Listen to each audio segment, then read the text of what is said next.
Sooner rather than later who they are going to play in the first round proper, and they can play one of 5 sides. It'll either be Motherwell of Scotland, Nicosia Ammonia of Cyprus, Young Boys of Switzerland, Dinamo Zagreb of Croatia, or Maritimo, the Portuguese team. 2008. Cheers, Steve White there from Monaco. They're always rather interesting, the UEFA Cup draws, the ceremonies. We'll let you know as soon as we get that reaction from Monaco here on BBC Radio Manchester. Day 3 at Lancashire's County Championship match with Surrey has been abandoned at Blackpool due to the rain, as of course were days 1 and 2. And England are going well on their third one-day international with South Africa. They're currently 114 for 1. That's after 16 overs. Matt Pryor, the man to go. BBC Radio Manchester, satellite weather with Diane Oxford. It doesn't look so good as we speak, but I think there is definitely room for improvement as the day goes on. We've got an awful lot of cloud cover right now. In 1 or 2 spots you'll find a little bit of light rain or drizzle, but that'll die away as the morning goes on. And the cloud will thin and break as you get into the afternoon with a top temperature of 20 Celsius. What happened to it's going to be really hot on Friday and Saturday? What happened to that? Lunchtimes belong to Beswick. Allan Beswick. Dangle it there in front of you. Whip it away, sharp. Totally unacceptable. How do you? All right. Good. I'm Allan Beswick, here till 2. Telephone number, usual one, 0161228 2255. Oh, it's all usual. Yeah. The email address, radiomanchester@bbc.co.uk. And finally, well, it's not finally, actually. Next to finally, we've got the text number. I don't know. Next to finally. They never shout that out, do they? Never shout that out. Penultimately. Anyway. Yeah, the text number, 07786206951. And seeing as how it's Friday, and we're not bothered, should we give out the snail mail? All right, then. How does it go now? Oh, yeah. Allan Beswick, BBC Radio Manchester, 2 L's in Allen. BBC Radio Manchester, P.O. Box 951, and Manchester M681SD. That's it. That's the snail mail. And chicken in a basket's gone. No, not mine. I wasn't having that. I was having soup. That went anyway. A country pub credited with introducing chicken in a basket to the nation was at the centre of a mystery today. After the dish was dropped from the menu, not on the floor, from the menu, after almost 50 years. It's in Withington. Yeah, that makes it sound really interesting. A pub in Withington started chicken in the basket almost 50 years ago. The Withington in question is in the Cotswolds. Yeah, it's not round here. It's not our Withington, no. It's the Mill Inn in the Cotswolds. And it popularised the chicken dinner in the 1960s. It has axed it without explanation. I know. The idyllic Gloucestershire pub, whose punters have long enjoyed summer evenings eating in its beer garden, beside the trickling River Colne, was a pioneer of pub grub. Now, the brewer, Samuel Smith, has dropped its beloved signature dish and refused to explain its reasons to customers. The Gloucestershire County Council chairman's got involved. Not a lot happens round there. Mavis, her name is. No. Hello. Lady Dunrussell said the pub was widely believed to have been the first in the country to offer the dish. It did put the mill on the map for young people at the time. When it came along in the mid-60s, chicken in a basket was something special. I remember my children enjoying it. What, in a pub? What are you talking about, woman?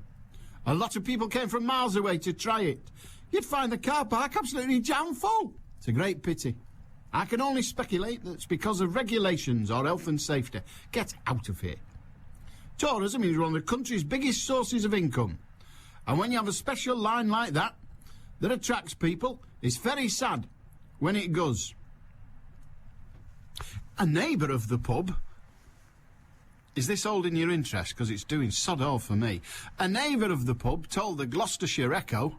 Echo. It's a pity, as the mill is a nice venue, and it's a nice hearty meal. Another resident said, I've had chicken in the basket, it were lovely. It's silly they're not sticking to it. They've started doing pies down there, and people aren't very pleased about it. You can hear the cars starting in Wigan already. Speaking from Samuel Smith's London office, area manager Con Scully, good name for someone selling beer, Con Scully, refused to give the reason. I don't feel the need to comment. I'm sorry if that sounds rude.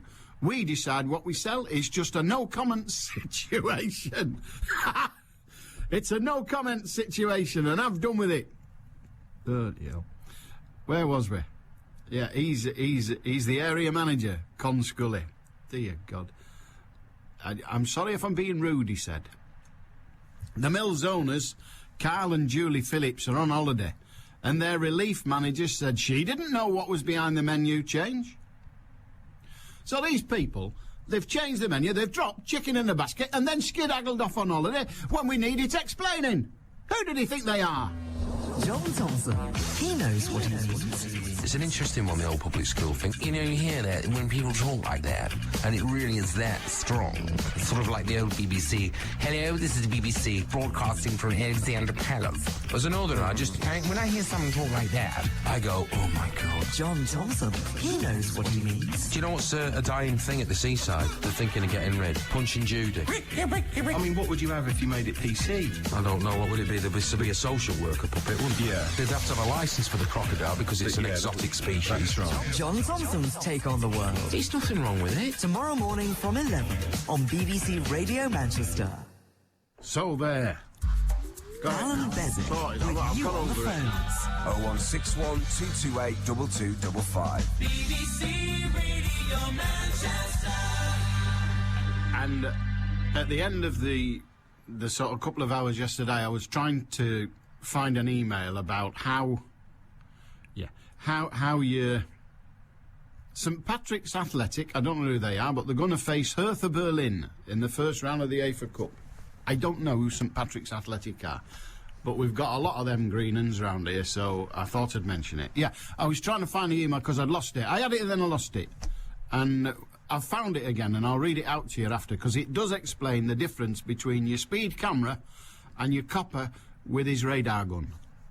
It's riveting. You must... Don't go far from your radio, because honestly, it's absolutely stunning. Let's get to the lines. Paul in Salford. Hiya, Paul.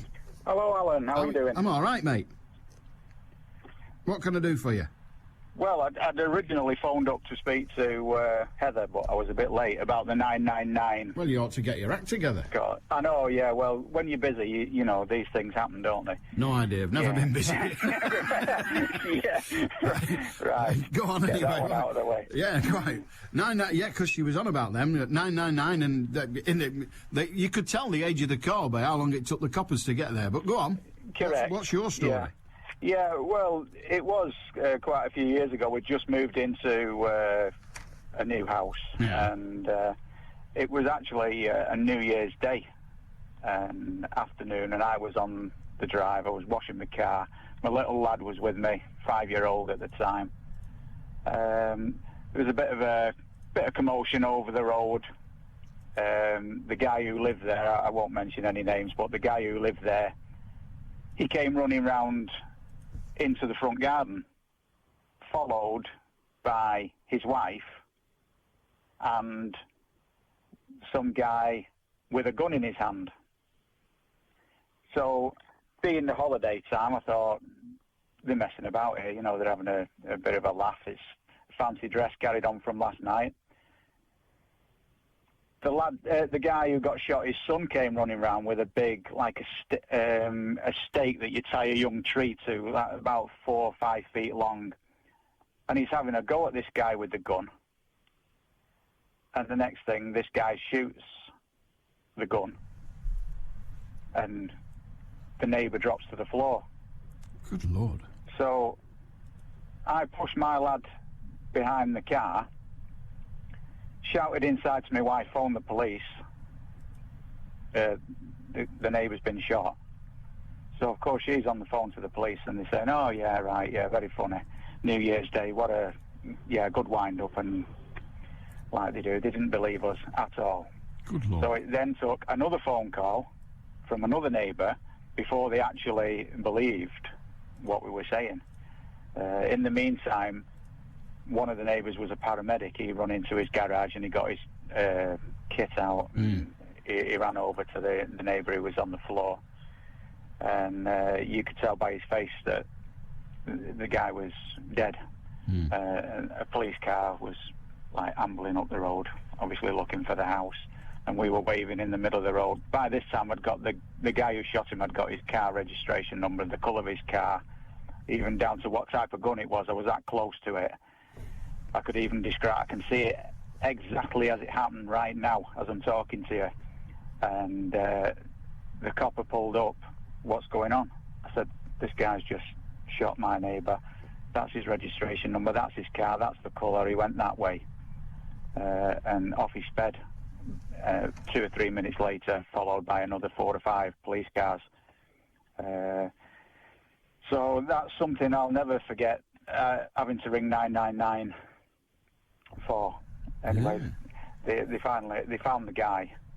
He'd calmly drove up to the top of our road, parked his car up, walked across the field and gone into the local pub, having a drink. About an hour later, he comes out of the pub, just strolls back across the field to get into his car, which is obviously surrounded by police, and that's how they caught him. But apparently this guy was a bit of a psychological problems, and he'd actually been stalking the guy that he killed, and the reason that he killed him was because he refused him a job.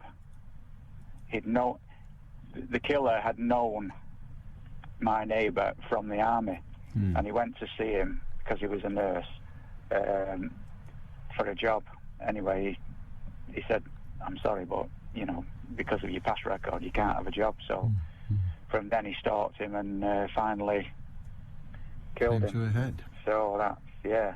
What happened? I mean, presumably, you say the cops had him, so presumably he was charged with something. He was charged, yes. He got found guilty of murder.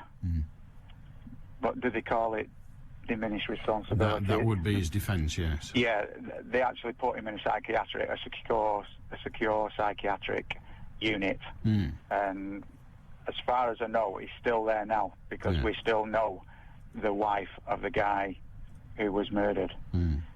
So as far as I know, he's still in there. Good Lord. But strange things happen, don't they? Yeah, strange things do happen. I mean, how old was your son at the time? He was 5. And does he ever mention it now?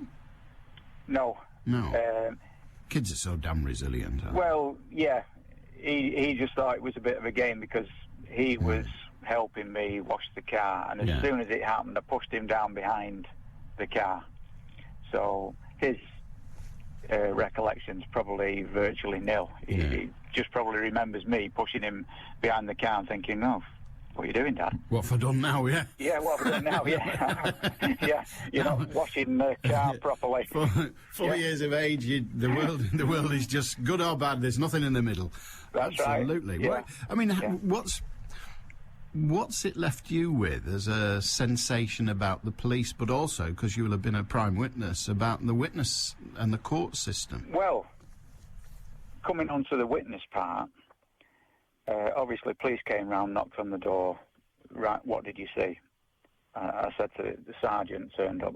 I said, I saw everything from start to finish, from them running out of the back garden into the front garden. The guy pulled a gun and shot him. What kind of gun was it? I said it was a revolver type. Oh, you know about guns, do you? Like, as though you live some way guilty, yes. Yeah, as though I was, you know, stupid or something like, oh, you know about guns, are you? You're a bit of an expert, are you?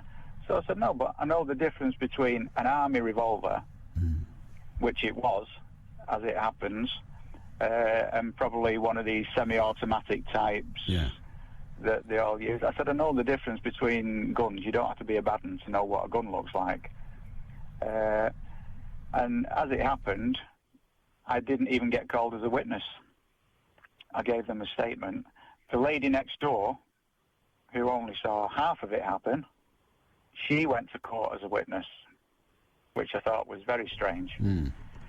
Now, whether they had kind of a cast iron case against this guy, I don't know. But, yeah, that's just something that sticks in my memory as well when the policeman said to me, "Oh, so you know about guns then, do you?" Anyway, hang on, I'm going to get taken away here. Yeah. Handcuffs all round.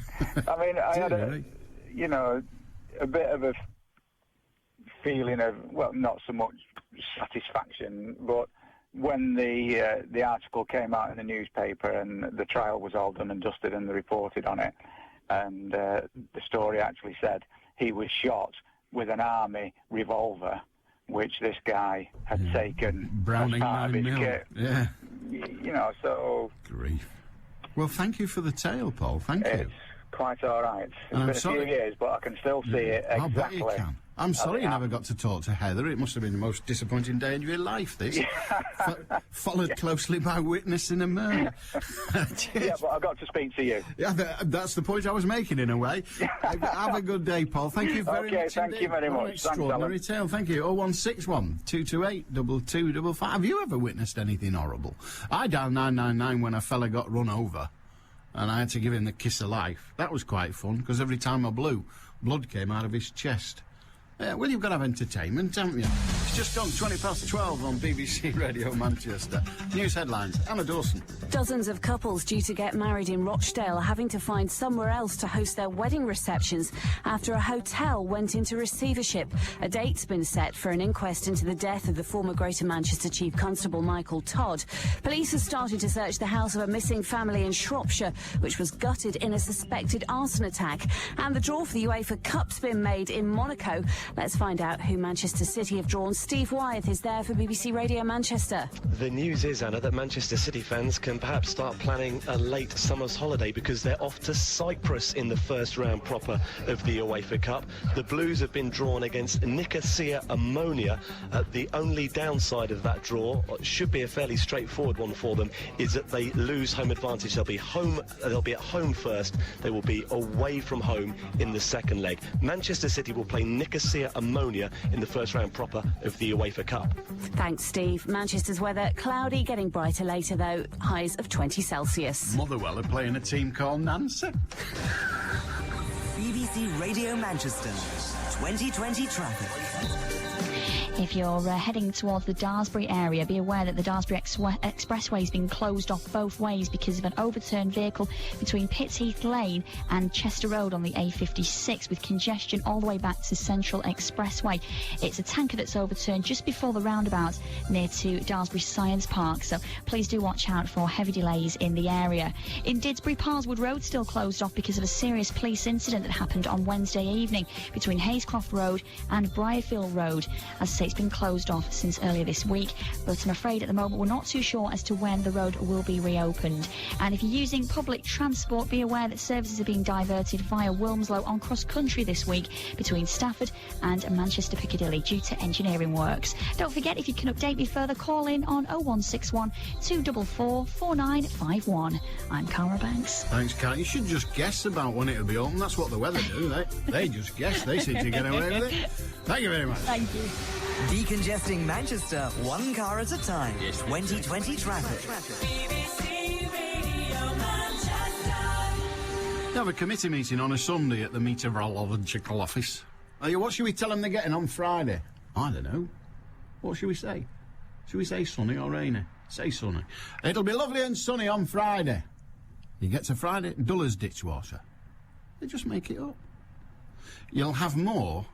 I don't know how much more there is, really, but you'll have more on Manchester City versus... who was it? Was it Cyprus? Yeah, Ammonia.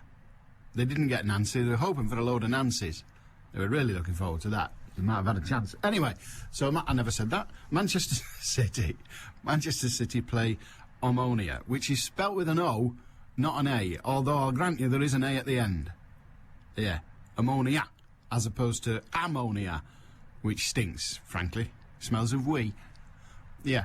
But so does that woman on the bus. So, and we'll have more of that. Everton have got it harder. They've got Standard Liège. No, I've no idea. I just made that. Well, I didn't make up that they've got standard age, but I made up that they've got them. That it's harder. I've no idea. We'll have it at 22. We are, when all's said and done, Manchester's #1 station for sport.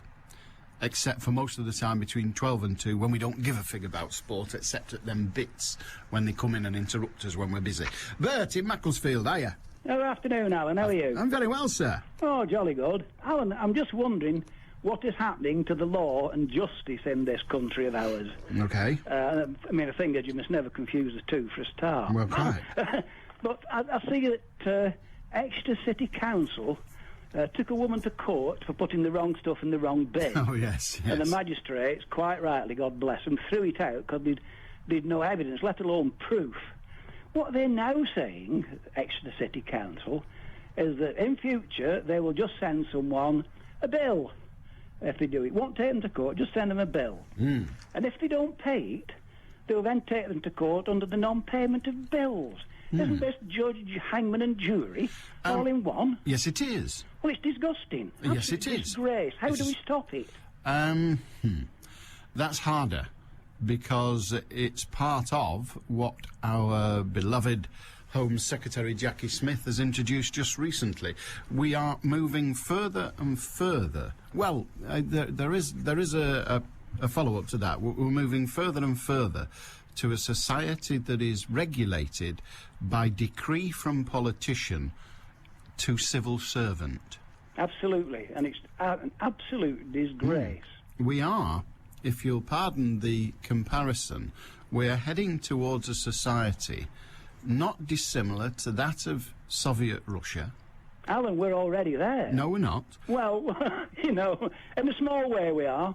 In a small way we are. Yeah, and if we don't stop it, we're going to get there. The way to stop it, is to get involved in politics, unfortunately, and stop it politically, because that is the only way to stop it. There isn't another. There's a story on the front page of the Manchester Evening News today, which, frankly, lifted my day massively. Oh, do tell. Death knell of the ASBO, front page of the Manchester Evening News.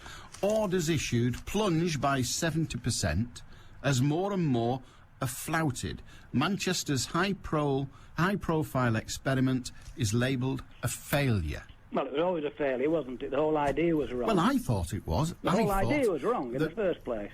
I mean, I like Manchester. I like working here. I like living in the vicinity. I like coming into Manchester. I think it's a great city. I hesitate to use the word proud because of all that entails, but I do like Manchester. I think it's one of the best cities in the country and probably the world. Yes, I do. But there are times when you feel uncomfortable at what it's doing, and Manchester...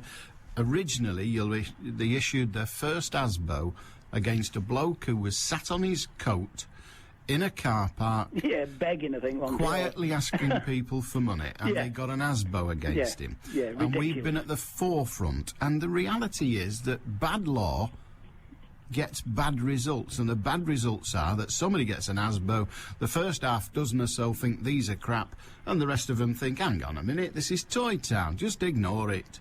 Yeah, absolutely. And the same will happen with these fines. Jackie Smith should be taken away in irons for ruining... Absolutely. Ruining the legal process of our country. She should make to walk the bloody plank. Well, that's a bit... I know what you mean, but, you know... I'm happy for her to do it. I just think I don't quite like the idea of water. Seems, you know, when she fell, it can't hurt that, can it, when you fall off that plank? No, not really. I dive in the water a lot, and it doesn't hurt much. Yeah, but it's an absolute disgrace, and you know, it's just going on. Any Tom, Dick, and Harry now can, in theory, stop you in the street and demand this and that and the other off you. Absolutely. Won't get it off me. So you'll get a letter from the council saying you've used the wrong bin. Well, Alan, I mean, with a bill. I'm a widower. I live on my own. Across the road from me, there's a man, wife, and 3 kids, 3 big strapping lads.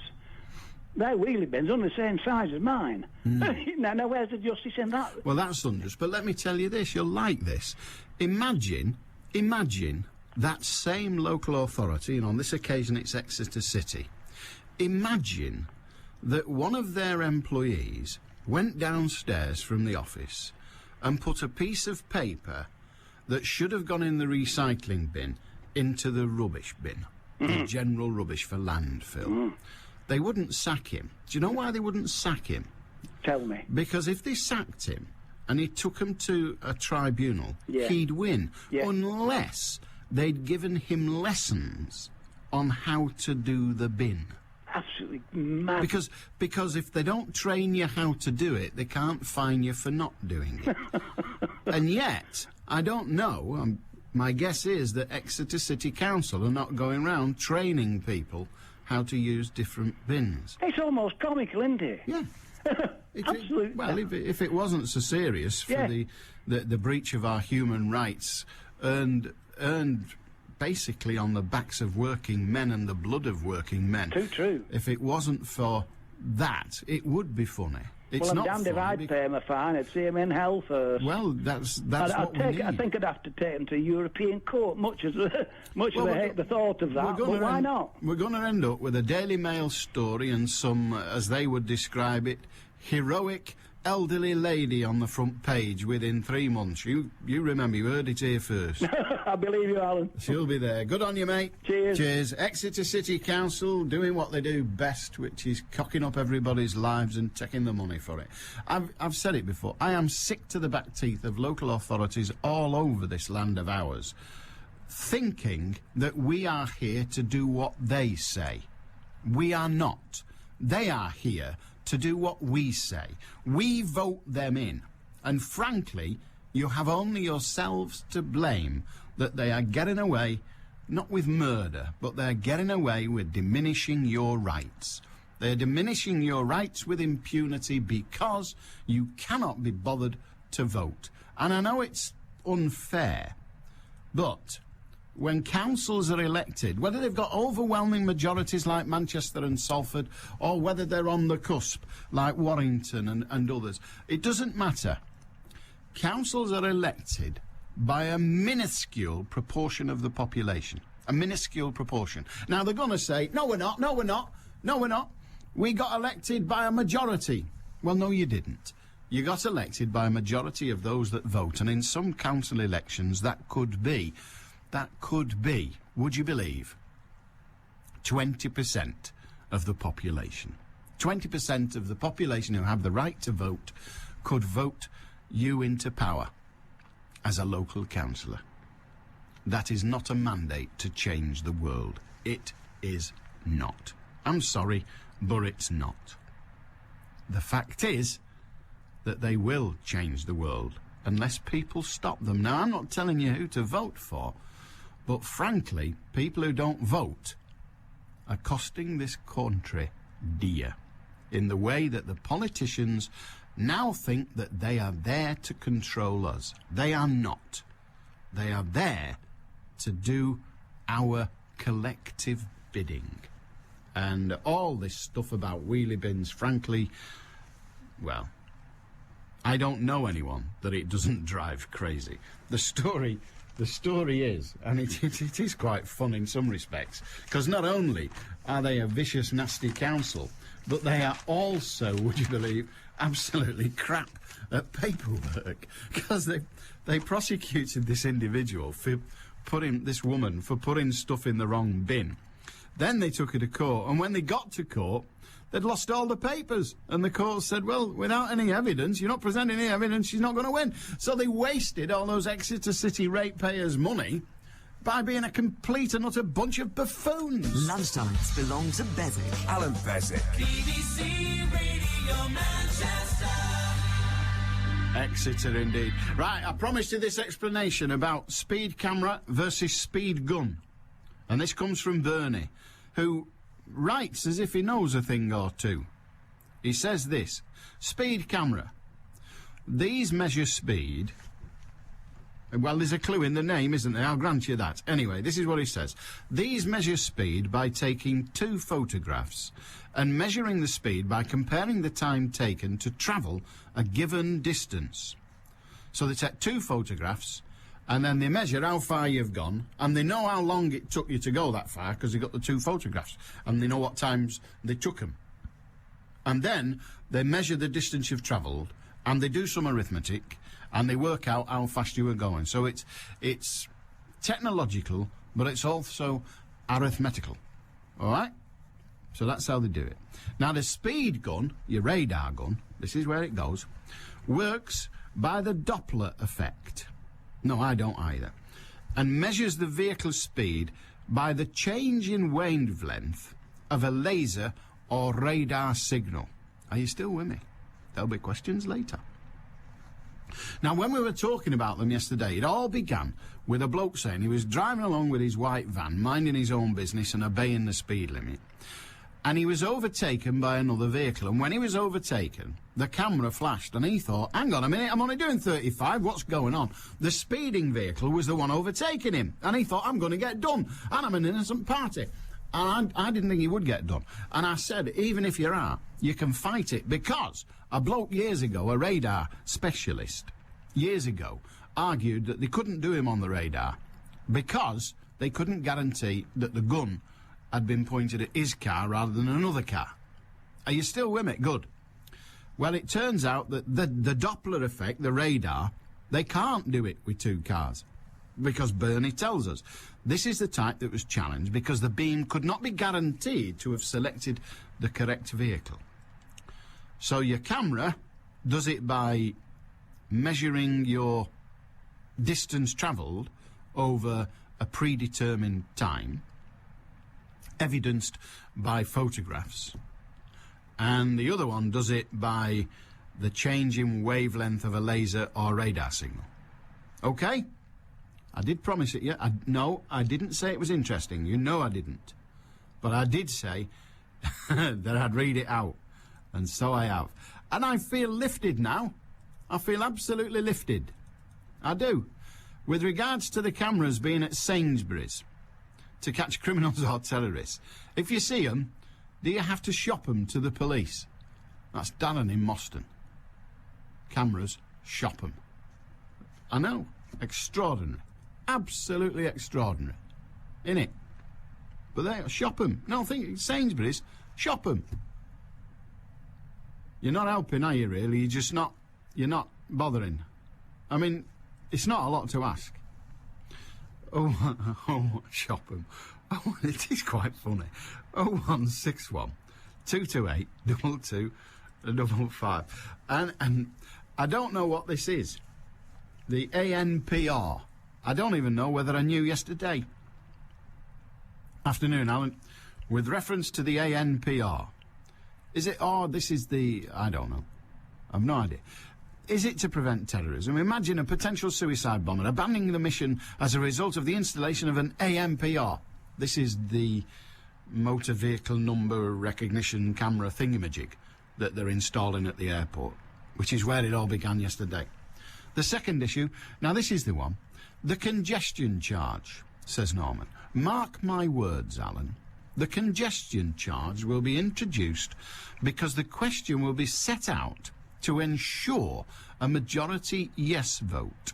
It will be something like, do you want an improved integrated transport system? In which case you answer yes, even though answering yes will cost you the congestion charge if you're a motorist. Well, Norman, if it was left to just one council, or if all the councils involved in the referendum, or the referenders, were in favour of congestion charging, I would be as cynical as you. But I think those councils which are against the congestion charge will argue strongly that it ought not to be a question that is so, should we say, predictable in its answer. It will have to be a question related directly to the congestion charge. Otherwise, people will be crying foul. So it will be interesting to see, will it not? 0161 228 2255 if you've something to say. Radio Manchester at bbc.co.uk, and of course you can text on 07786 206 951. It's all there for you if you want it. Dead easy. 0161 228 2255. All right? And the other thing we've got, if you're interested, and I'm sure you are, the other thing we've got is quite a little treat. Yes. I share your enthusiasm for the motor car, says Christopher. You see, that's a treat. I share your enthusiasm for the motor car. Over the past 12 years, Manchester Council have conspired to create congestion by building on public roads, closing off lanes and adding pedestrian crossings where not needed. The global warming botherers keep on insisting that we all travel by public transport. Well, I'll be happy to oblige. When I get up in the morning, I go out of my house and I get in my car. I don't understand that. That's not public transport unless you let somebody else in it. What time's the bus, he says? I've no idea. Just after 20 to 1 on BBC Radio Manchester. News headlines, Anna Dawson. Dozens of couples due to get married in Rochdale are having to find somewhere else to host their wedding receptions after a hotel went into receivership. A date's been set for an inquest into the death of former Greater Manchester Chief Constable Michael Todd. And around 900 people are still stranded here in Britain and Canada after the budget airline Zoom collapsed. Around 400 passengers at Manchester Airport have been affected. Manchester's weather cloudy, getting brighter this afternoon, highs of 20 Celsius. BBC Radio Manchester, 2020 traffic.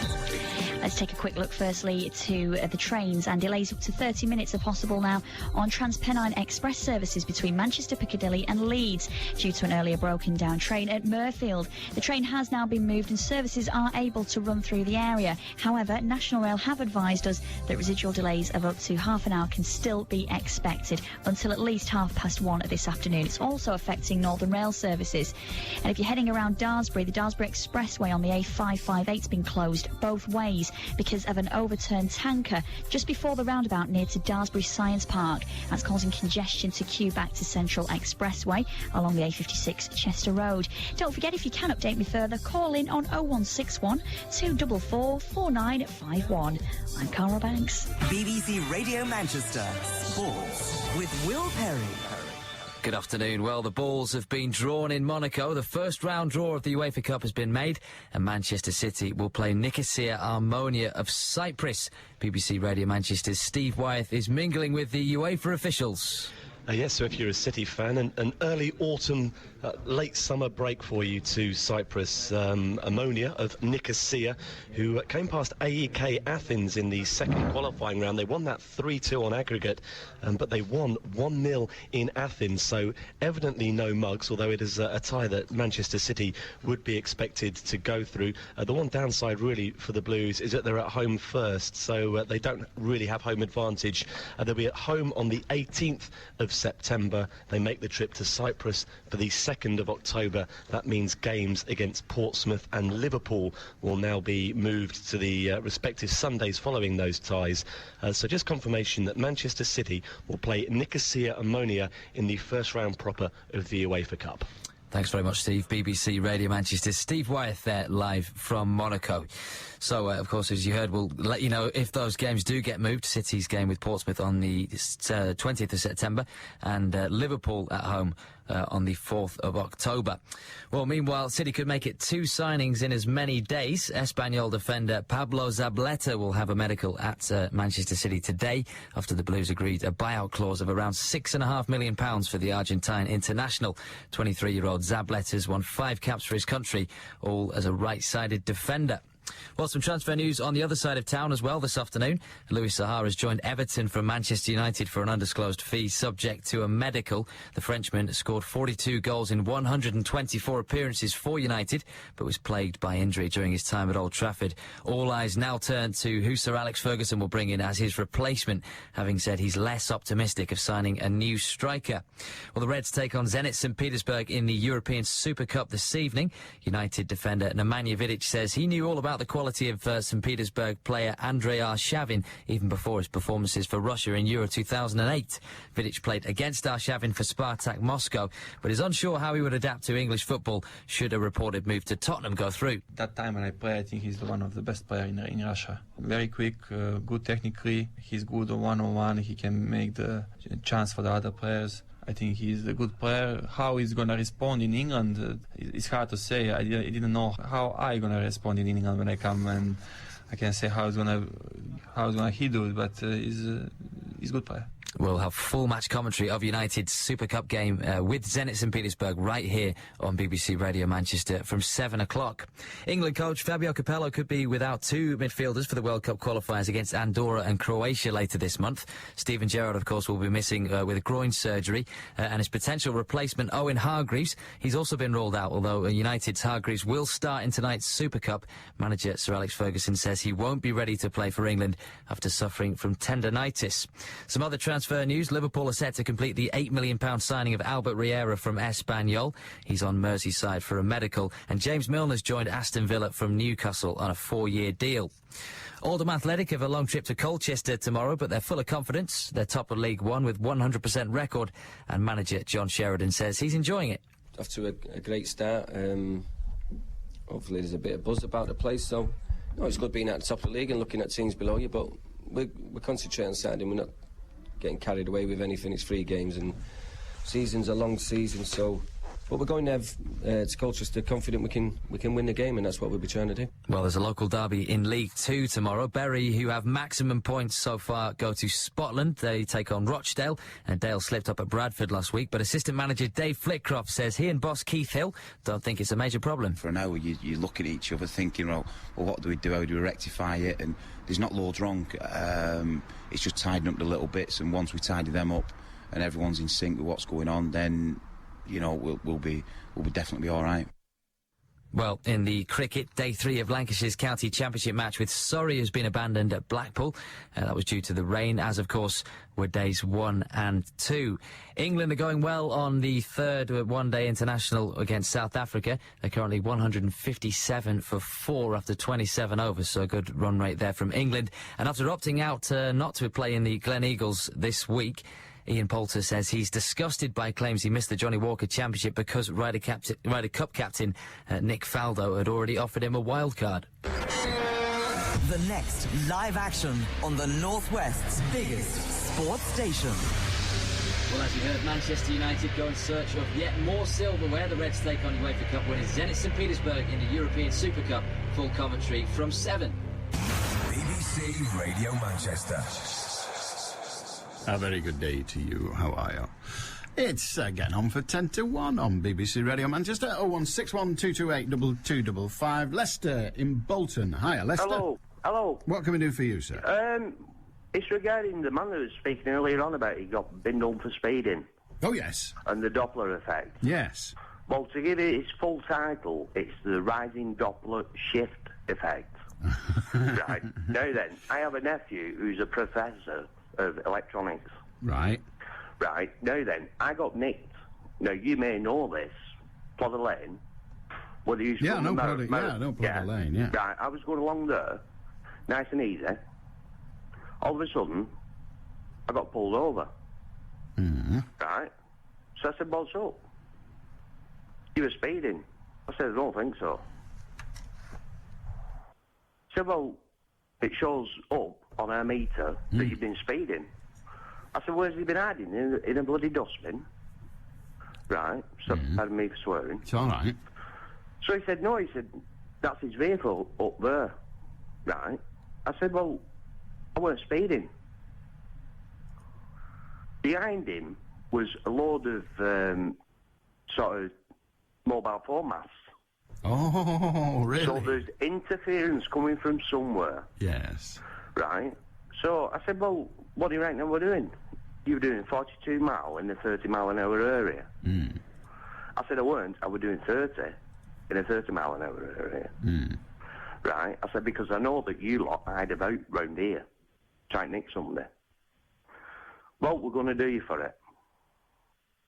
I said, what says that it's 30 mile an hour? There's only houses on one side of the road. there's a disused outbuilding on the right-hand side of the road, you know, as I looked up the road. So they were using that as a culprit. So I said, sorry. I said, no, it's Hebden here. But as I said before, I have a nephew who's a professor of electronics. So he got on the case. Yeah. So they did do you, and you had to go to court? I had to go to court. And plead not guilty, but I walked away. Yeah. What did he say? What did your nephew, this professor of electronics, say? Well, he just told them straight away that the measurements was being interfered by, because it's radar, isn't it? And it was being interfered by telecommunication equipment, i.e. mobile phone masts. Right? They're there, so they could not get away from it. They couldn't guarantee that the reading was accurate, was what you would have argued, because there was the potential. And you would argue that it must have been, but there was the potential that these masts, these transmitters and receivers would affect the signal. That's right. I find that interesting, and I'm not challenging it because I'm not a professor of electronics, but the signals that are picked up by those transmitters and aerials and the like, those signals are in the air all the time. They're going past me now, because if I switch... Well, yeah, but for them to use their equipment, obviously, they're interfering with... Well, yeah, but the equipment that's already actually established. The contrary argument to that is that if the radar gun is affected by the signals that are in that are located at those aerials, all the aerial does is collect the signal. The signal's there already. The signal's here. I've got the signal. You've got the signal. If you've got a mobile phone and you switch it on now, it'll work because there's a signal in this building. Yeah. So why doesn't it affect them all the time? Why only? I don't know. Neither do I. But that's the question I would have wanted to ask. It's like, from time to time, I've got a friend who has a boat, and what we do to actually find out where we are, right, we seek out an edifice that's known to us. Yeah. From that, we can tell the distance we are away from it, and also the speed of the actual vessel. Well, you can't tell precisely. Not exactly. No. Not exactly, but there's a difference between 30 mile an hour and 42 mile an hour. Well, yes, there is a difference. No, I'm not arguing that you were speeding. That's not my argument.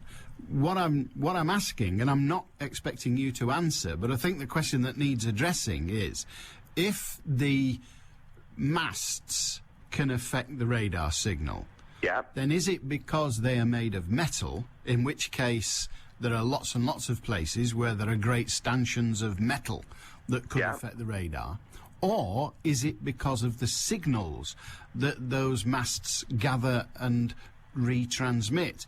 And if it's the latter, then those signals are in the atmosphere all around us and presumably would have the same effect. So Which turns around and actually rubbishes the actual effects of the unit that they're actually using to control traffic. Except it doesn't, because I'm not talking about the specific situation, the locale you were in, but those machines are checked regularly. Whether they're checked regularly enough is another matter, but they're checked regularly. And they work when they're being checked, so, which is also crisscrossed by all sorts of radio signals. But if you now go along Plodder Lane, heading towards Farnworth, from 4 lane ends, right, you'll see that they've now got a camera in operation that's manually controlled, where they're measuring your distance to... Manually controlled? It's manually controlled. What, there's a bloke sitting there pressing the button? There's a man at the back of it. Really? Right. Oh, yeah. He's got a great job, hasn't he? Is he there every day? More or less. Good Lord. Yeah. We must all go... Can somebody take him a cup of coffee? If a poor beggar's there 8 hours a day, take him a coffee, for God's sake. He does. Off Watergate Lane, he's there. Every day? Every time I've gone along, he's been there. Right. Well, if anyone's going that way, can you take him a coffee with our regards? Send a bill to me, as long as it's not more than £1. Thank you very much, Lester. Have a good day. Oh, there you are. There's a little man working the camera. Extraordinary. It's like when you put your money in the vending machine. There's a little bloke inside making the coffee. I like that. It's an image I can live with. Listen to this. I find this extraordinary. See if you can see if you can spot the flaw. But there's a bloke. Now, he's fair enough. He's a thief. He's been done. His name's Peter Rabbit. He's 46. And what he would do, Peter Rabbit, 46, he would wait until a train was about to leave the station, and then he would jump in dead quick, grab belongings stowed in the overhead rack, and jump off again. And then the train would move off, and he'd have the goodies, and the person whose goodies they are would be still on the train, swearing and cursing and doing all those other things, but to no avail, because his goodies are gone, and the train's off. Now, they've done him. They've prosecuted him, right? And they've taken him to court successfully. And he's been found guilty of theft. And his punishment is he's been banned from going within the M25 circle for 2 years. The M25's a road. He commits his offences on railway stations. How does banning him from going into Greater London change that? He could do it in Dover. He could do it in Kent. He could do it in Manchester. It doesn't make sense. Right, well, your punishment is you can't go to London to see the Queen. They're mad, aren't they, the courts? They are mad. This is the Northwest's biggest sports station. BBC Radio Manchester. Manchester United. Manchester United are champions of Europe for the third time. Boy, do they deserve it. Just 3 months after the drama in Moscow, Manchester United are out to lay their hands on yet more European silverware. We'll view the Super Cup as one you win it, but it's still giving you what experience to play in a game of that nature. United are in Monaco for the UEFA Super Cup against Zenit St. Petersburg, and so are we. The all-new Manchester Sports. Live tonight from 7. BBC Radio Manchester. A very good day to you. How are you? Good, so am I. Do you think carers should get 110 quid a week? That's what one of the papers says. They're all saying, because a parliamentary committee of MPs has said that carers... Now, by carers, we mean... we all care about something, don't we? Even if it's only our sports club, or our girlfriend, or our boyfriend, or whatever. We all care about something. Our children, whatever. We all care about something. It doesn't mean them. It doesn't mean everybody. It means people who... They should call them looker after us, because then we'd know what we meant, because we don't all look after somebody. But the carers we're referring to are those people who have a friend, a relative, sibling, I suppose that's a relative as well, but a colleague, but someone who they spend their lives looking after. It might be their child, or their parent. It often is a parent, as it happens, but it's a full-time job. They're there morning, noon and night. And when I say full-time job, I don't mean 35-hour week. It's what the Americans call, and sadly we're beginning to call, 24/7. It's 24 hours a day, 7 days a week, often with no respite whatsoever. And they get out for it, but they get very little for it. What they also don't get is the opportunity to go out to work and earn a living. Now, the trouble is, if they went out to work, in order to earn enough to fund a private carer, that would need to be somebody earning probably the same amount as money as them, possibly even more. If you're earning, I don't know, 100,000 a year, 200,000 a year, 300,000 a year, yeah, you can afford to pay somebody else to be the carer at the moment you're not there, be that 8 hours a day or 24 hours a day. But if you're just an ordinary working person, as most people are, if you're an ordinary working person, you can't afford to pay for professional care. The National Health Service won't pay for professional care. The welfare benefits system won't pay, in the main, won't pay for professional care. So these people have to do it, often at their own expense, frequently destroying their professional careers, and indeed costing them their job. They can't go to work. They've got to look after people. The question is it the state's job to support them? A load of MPs say yay. What do you say? Do you dare to put God on trial? Find out more with me, Mike Shaft, this Sunday from 7 on BBC Radio Manchester. Put God on trial if you like, but you'll have to try him in his absence. He ain't going to turn up. 0161 228 2255, Radio Manchester at bbc.co.uk. 95.1 FM. DAB Digital Radio. And the World Wide Web. This is Manchester. BBC Radio Manchester.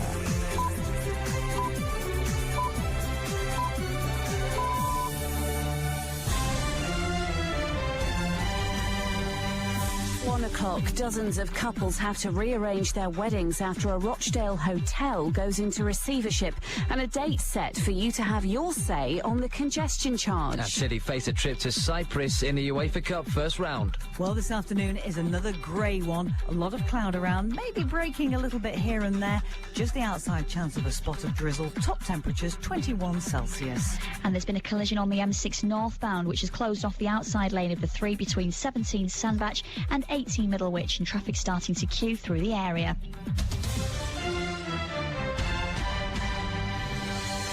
Good afternoon, I'm Anna Dawson. More than 50 couples have been told they can't get married at a Rochdale hotel after it went into receivership.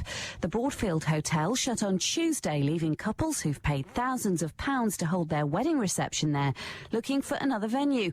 Groom-to-be Paul Bailey explains how he found out. Actually visiting the location to drop some guest lists for the hotel rooms off, just to confirm, and I've turned up in my car and there was a gentleman literally screwing up the boards in the windows, and just before I left, taking the sign down of the actual Broadfield Hotel. A date's been set for an inquest into the death of former Greater Manchester Chief Constable Michael Todd. Mr Todd was found dead on Mount Snowdon in March. The inquest will start in Carnarvon in North Wales on the 6th of October. Greater Manchester's new Chief Constable, Peter Fahy, officially takes up the post on Monday. A date's been set for you to have your say on Greater Manchester's congestion charge. Postal ballot papers for the referendum will be sent out at the end of November, and the count will take place from December the 12th. Sir Richard Leese is the leader of Manchester City Council. One of the things we've agreed is that the ballot will be conducted by an independent supplier, not by any of the local authorities. Again, I think that will help give it credibility, and we've agreed that the best way of maximising the turnout, giving most people the opportunity to take part, is by an all-postal ballot that will actually end on December the 11th. An AK-47 and machine guns have been seized during a raid on a house in Manchester. Officers searched the house on Kettleston Avenue in Longsight yesterday morning. Over 400 bullets and other weapons were also found, as well as ecstasy and cannabis. 2 men are being questioned. Chief Superintendent Dave Keller says the haul like this sends out a strong message to criminals. If you have a firearm, you are going to end up in serious trouble, because we will leave no stone unturned. We will absolutely jump on every opportunity to get firearms off the streets and prosecute offenders. So if you've got one, you need to think really hard about that, because we will come knocking on your door. Around 900 people remain stranded in Britain and Canada following the collapse of the budget airline Zoom. It suspended all flights last night, blaming the economic downturn and steep rises in fuel bills. Zoom flights due from Manchester Airport today and Sunday have been cancelled. Baggage handlers and check-in staff at Manchester Airport have accepted a pay deal, ending the threat of strike action. Members of the Unite union had been due to walk out on Bank Holiday Monday. And police officers investigating a suspected arson attack that's destroyed the home of a millionaire businessman in Shropshire have had to postpone their search of the main house because of falling debris. Christopher Foster, his wife and their teenage daughter haven't been seen since the fire broke out at Osbaston House in Maysbrook in the early hours of Tuesday. It's not known if they were inside the property at the time. BBC Radio Manchester Sports with Will Perry. Good afternoon. Well, Manchester City will face Nicosia or Monia in the first round of the UEFA Cup. The draw was made a short while ago in Monaco, and the first leg will be played at Eastlands on the 18th of September, with the away trip to Cyprus on the 2nd of October. City Secretary Bernard Holford is in Monaco for that draw, and he's told BBC Radio Manchester that the club paid just under £10 million to re-sign Sean Wright-Phillips from Chelsea. Well, the Blues could make it 2 signings in as many days. Espanyol defender Pablo Zabaleta will have a medical at Carrington today. That's after the Blues agreed a buyout clause of around £6.5 million for the Argentine international. 23-year-old Zablet has won 5 caps for his country, all as a right-sided defender. Louis Saha has joined Everton from Manchester United for an undisclosed fee subject to a medical. The Frenchman scored 42 goals in 124 appearances for United, but was plagued by injury during his time at Old Trafford. United face Zenit St Petersburg in the UEFA Super Cup this evening. Full commentary from Monaco in the all-new Manchester Sports from 7 o'clock. And in the cricket, England are piling on the runs in the third one-day international with South Africa. They're currently 170 for 4. That's after 32 overs. BBC Radio Manchester, satellite weather with Heather Stott. Well, this afternoon is yet another grey one. There is a lot of cloud around. That cloud will thin from time to time, so it will become a little bit brighter. There's also the chance of 1 or 2 spots of drizzle here or there, but it should be a mostly dry afternoon, with top temperatures getting to 21 Celsius. Allan Beswick with you on the phones. 0161 228 2255. BBC Radio Manchester. I don't know what one of them is. A buyout clause. What's that? So Manchester City are buying a footballer off somebody else. I know, another club. But they've agreed, I think he said, a £6.5 million buyout clause. What's that? Does anyone know? I suppose the contract wallers do, and sport people and all that, but I don't really know, because what does that mean? They're paying, how much they pay? So they're paying one price for him. Does that mean if they then sell him to somebody else, they've got to give the person they bought him off £6.5 million? Or does it mean that if he gets fed up of playing at Manchester City, he can buy himself out of the contract for £6.5 million? I'm sure everybody else knows. It's probably just me, but I wouldn't mind an explanation just to help me. I have got an explanation about the signals and transmitters and all that gubbins, and Keith in Blackpool chastises me slightly, and not for the first time. And deservedly so. It's not the signal being received by the mast, that's very low, but the signal transmitted, which is very high, and by high he means strong. You're not allowed to stand close to masts. As a signaller, retired, you should know this. Yeah. We had a guy in the Royal Navy, says Keith, who used to sleep in the air-conditioned transmitter room on a frigate. He wasn't supposed to. He got very ill because he was being cooked on the inside. It's like a microwave, isn't it? I don't understand that, but apparently a microwave cooks from the inside, or starts on the inside and works its way out. How does it know when to stop? Mornings sound better with Eamon O'Neill and Diane Oxbury. Eamon and Diane. We're asking you about the things that you only do while you're on your holidays. As you're talking, I've just come up with one. Oh, okay. Here we go. I use my man bag on holiday. He's a fancy boy on his holidays. Eamon and Diane, and you. Morning, Eamon and Diane. On holiday, we like to go onto the hotel balcony without many clothes on. Well, to be honest, without any clothes on, it makes us laugh to see people pretending not to look. Imagine if you're on the 6th floor. Imagine the view. I mean, look. Which way? The station with Eamon and Diane for breakfast. I imagine there's going to be lots of bums on seats for her. Back Monday morning at 6 at BBC Radio Manchester. Who is that? Who's the one getting lots of bums on seats? No idea. £70 fines for using the wrong dustbin. Hefty fines are to be inflicted on householders who fail to recycle their rubbish correctly. It emerged last night. People caught mistakenly, or even maliciously, I guess, people caught mistakenly putting normal waste into their green recycling bins could be fined £70. More than many shoplifters, drug users and dangerous drivers. Yeah. Campaigners said the draconian penalties were merely an excuse for town hall bullies to squeeze more cash out of already hard-pressed families. And they raised fears of a miscarriage of justice if innocent people are fined because of rubbish dropped in their bin by passers-by. That's the thing, isn't it? If you don't like your neighbour, you could just nip out in the dark and put, I don't know, put a brick in his green bin. That'll teach the bugger. That'll learn him to snub our cat. That'll learn him. He never said good morning. I was taking the cat out for a walk. He never said good morning. It's balmy. Absolutely balmy. And do you get in the same...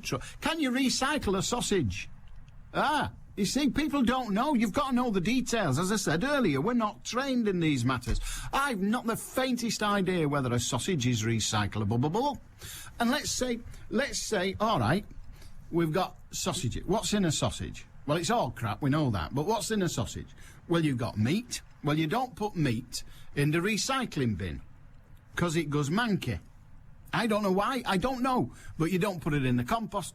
Meat is not fit for compost. So you put the meat somewhere else. I don't know where. We'll probably have a meat bin before long. No, not a meat, in a meat bin. We'll have a meat bin. Put it in the meat bin. And you'll have to dismantle a sausage. And you have to take all the bits out. The skin, well, the skins these days, they used to be made of pig's entrails, the skins on sausages. I hope you're not having sausages for lunch. But they're made out of pig's entrails. The tube. They are. But they don't do that. They're plastic now. So just to recycle a sausage without fear of going to jail, putting your sausage in the correct bin, you'd have to take the skin off, which is plastic, and put that in your plastics bin. This is one sausage, mind. You take the skin off, you put that in your plastics bin. Then you've got to divide up the innards of the sausage. Now, your herbs, if you're a bit fancy and you have sausages with herbs and garlic... I'm beginning to salivate. If you have sausages with herbs and garlic, the herbs and the garlic, that goes in your recycling. Does that. Because that's your vegetation. So you've got to get the herbs and the garlic. You know all them little speckles of herbs? They've got to come out bit by bit. You'd have to have tweezers. So you've got that. There it is. You get it out like that. It'd be like watching Gordon Ramsay, but backwards. He is backwards, isn't he? You'd be watching Gordon Ramsay backwards. So you slice it open. You put the plastic skin in the plastics bin. All right, that's fine. And then you have to get your tweezers and pick out the green bits of the sausage. Unless you've had it for a very, very long time, and then it's mostly green bits, but it ain't herbs.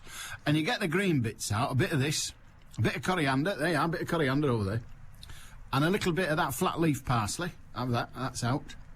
It's hard to find the garlic, because it changes colour when they mash it. You get the garlic out, and that goes in your green bin for your recycling. Then you pick out the meat. That won't take long if it's one of them supermarket sausages. Then you get the meat. I don't know where the meat goes. I think you've got to give that to the dog. Yeah, give the meat to the dog. It's probably easier.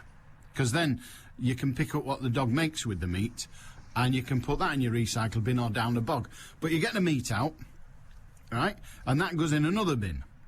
And then you're left with, well, what is basically rusk, or as you and me call it, bread. Now...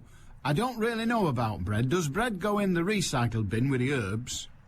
It certainly doesn't go in the plastic bin, unless it's a sliced loaf and it's still that. It's ludicrous. How far are they going to take this? You try recycling tin beans. How are you going to get the tomato out of that? You'll never get it. Once it's in, it's in. Because they're in tomato sauce, but there's no bloody tomato, is there? It's just this sort of red pasty thing. The whole thing is crackers. Absolutely crackers. And we should, I don't suggest we march on the town halls, but I think we should tell the town halls where to shove their bins and say, look, what we're going to do, we're going to have one bin. We're all going to have one bin. And you lot, you can employ people. Get the councillors to do it. They do bugger all these days. They've no power now, councillors. They do sod all. They've naught to do. No, in the old days, they used to go to meetings and stuff, but now it's all committees. Councillors, they're like backbench MPs. Completely wasted time. Nothing but... They do lots of good casework, don't get me wrong. They do. They do lots of good casework. Local MPs, backbench MPs, councillors who aren't in the know, they aren't part of the coterie, they're not on the board, because they're run like boards now, so they do sod all day, other than casework. So you can say to them, well, you do it, and what we'll do, we'll send all the clerk to you, and you can sort it out. That sounds reasonable, doesn't it? Yeah, and that's like bulk buying, isn't it? Everything will be in one place, and so instead of having one pair of tweezers to pick out the herbs of the sausage, you could have thousands of pairs operated by councillors who have nothing better to do. Sounds absolutely fantastic. Neil in Bebington. I asked the question, how does a microwave know it's reached the outside if it's cooking from the inside? And he said it's simple. It goes ding. It does, doesn't it? That's how it knows. Thank you very much. That was worth it, wasn't it? No, it wasn't. You're right. 0161 228 2255. Kevin says anything edible that we don't want, I leave under a tree in the front garden at night. I don't know what eats it, but it's always gone by morning, bones and all. Yeah, if anybody lives near Kevin, point out to him the 12-foot rat that he's feeding. He'll wake up one morning with these grey things crawling all over him, dragging their tails behind. That'll teach the bugger. Yeah, that is the way, isn't it? If you've got food stuff, put it outside. If it's bread, the birds will eat it. If it's meat, the foxes will eat it. If it's something in the middle, the neighbours will eat it. You'll be all right. It'll be gone. That's what we'll do. That's what we're all going to do. There's going to be bloody rats everywhere. Not because of the bins, no, but because we stopped using them because we're scared. We're absolutely terrified. No, don't put that in the bin. It might be the wrong bin. No! And take your litter home with you. Sod off. Sod off. It's too dangerous. Exactly. Did you see? Somebody wanted to dump a washing machine. No, it wasn't. Yeah, it was. It was a washing machine. They wanted to dump a washing machine. I've got a washing machine. I'm fed up of it. I'm getting another. I've got another. Will you take the old one? No, I won't. Why not? Because I don't have to. I've sold you the new one. I don't care. So they won't take the old one. So what do you do with the old one? You phone the council. Yeah, we'll be round in 3 weeks. Hang on a minute. You can't come round in 3 weeks. It's stuck here. It's in the way.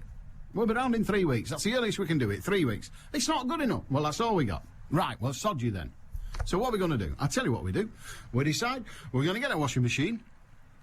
We put it in the boot of the car, we drive a short distance to where nobody's looking, and we dump it. That's what people are doing, fly tipping. Yeah, and somebody did it down south, and a cow got its head stuck in it.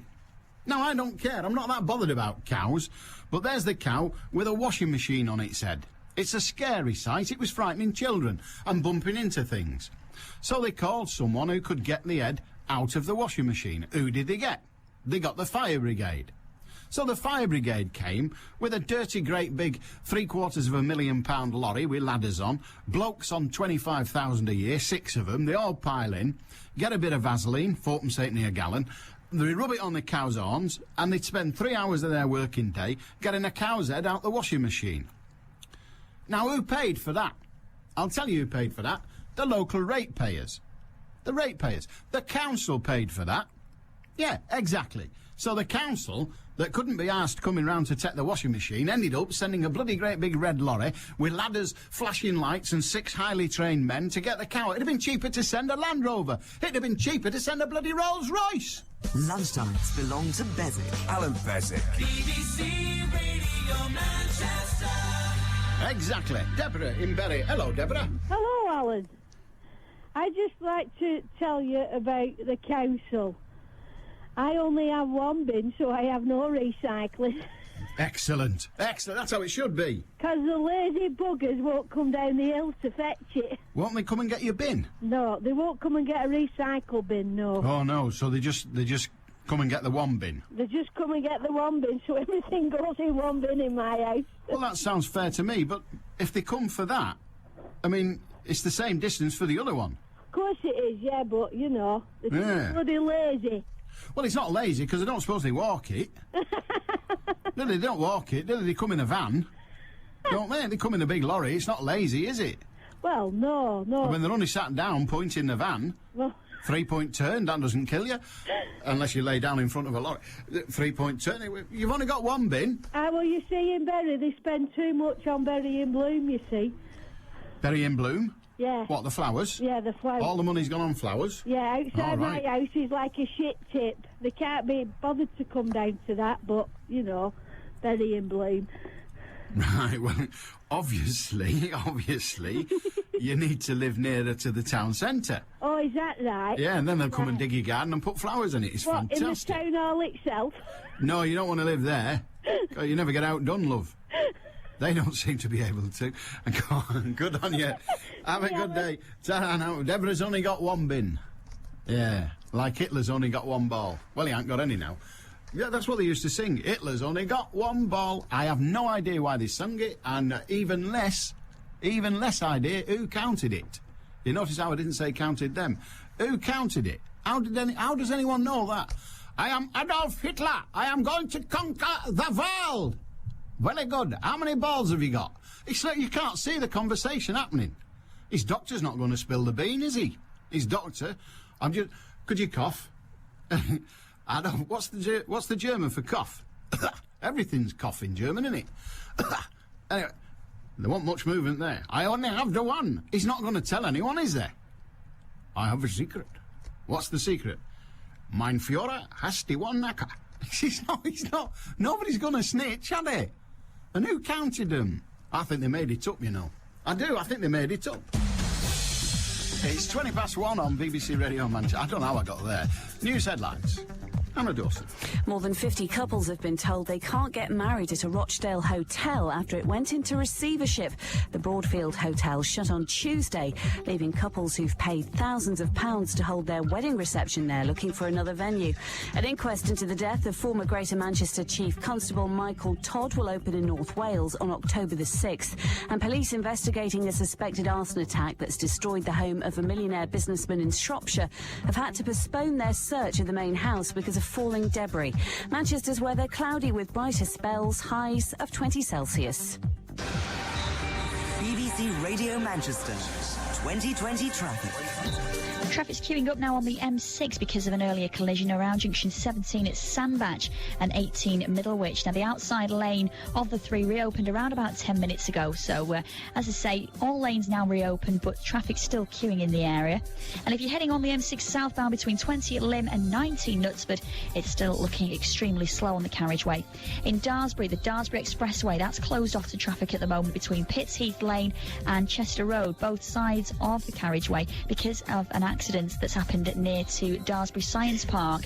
And if you're heading through Cheadle on the A34, traffic's queuing up between Gatley Road and Wilmslow Road because of roadworks nearby.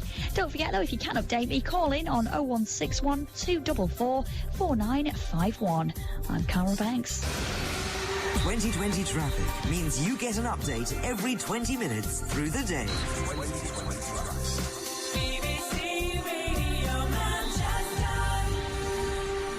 Rose says, you see, some people are easier to please than others, but Rose says, I never realised how lucky we are. We only have a black bin. No recycle bins for us. You see, that's seen now as something to celebrate. We've only got one bin, yippee! Like Hitler. And his difficulty in certain areas. Yeah, just the one.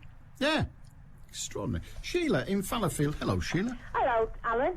You talk about this fly tipping thing. Yeah. Well, a few weeks ago, I had like a lean-to, at my back door. It's only made of wood. So I pulled it down, put it in the drive like they ask you to, rang up. Oh, no, we can't take that. I said, I beg your pardon.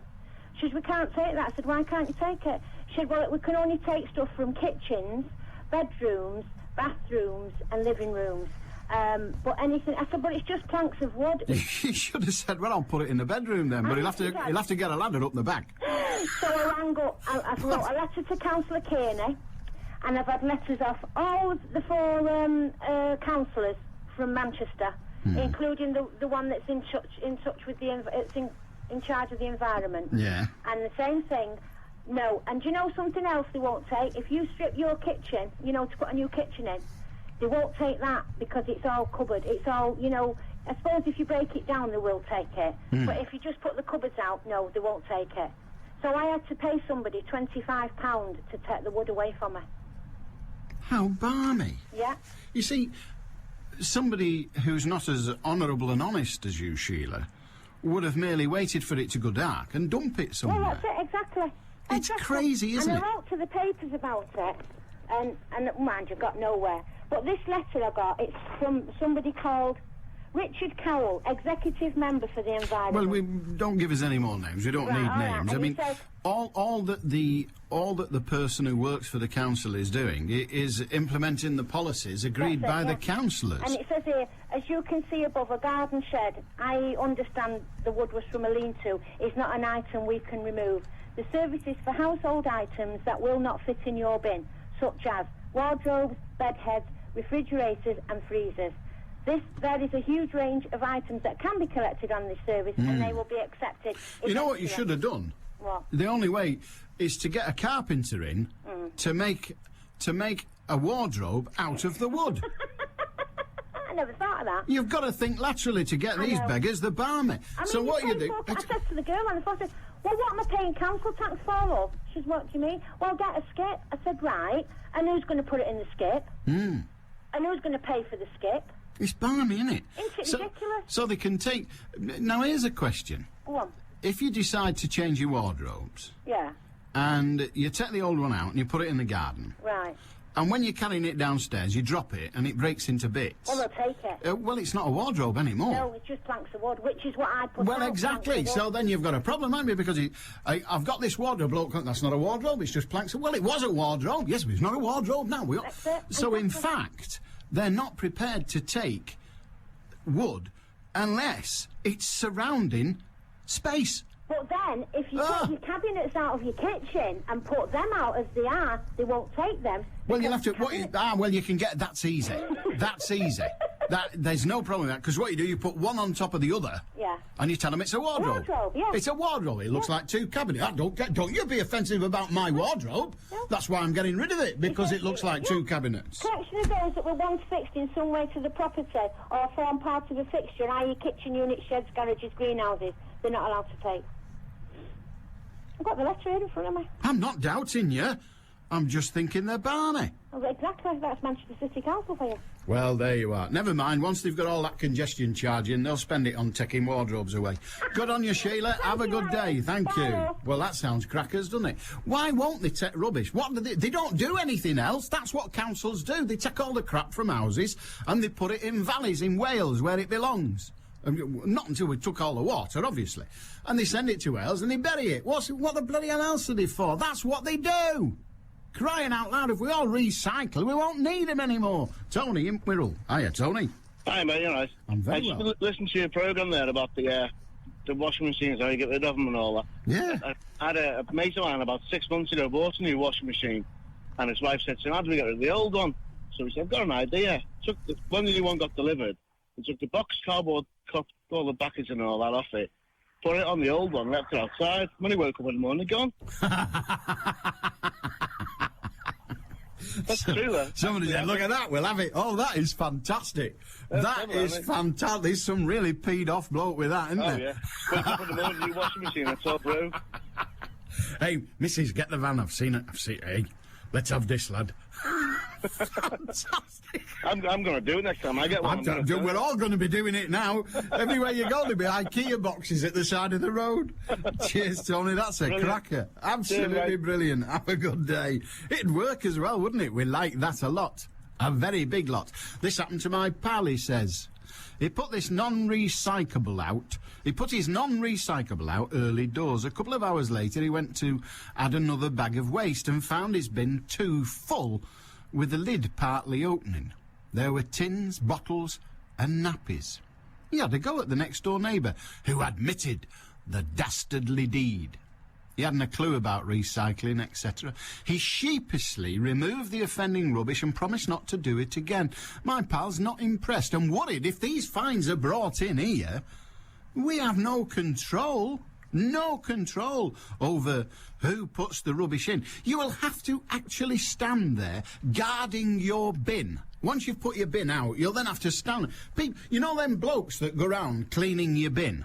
You know the ones I mean? I've never heard it so stupid in my life. People pay good money to have a bin which is designed to take crap, and they have it cleaned. Honestly, there are firms that follow the bin men round, cleaning out bins. You've had your bin tipped into all the crap tipped into the bin lorry, and then a bloke with a nose pipe cleans it. Dear God. Absolutely ludicrous. Absolutely Ludicrous. But that's what they do.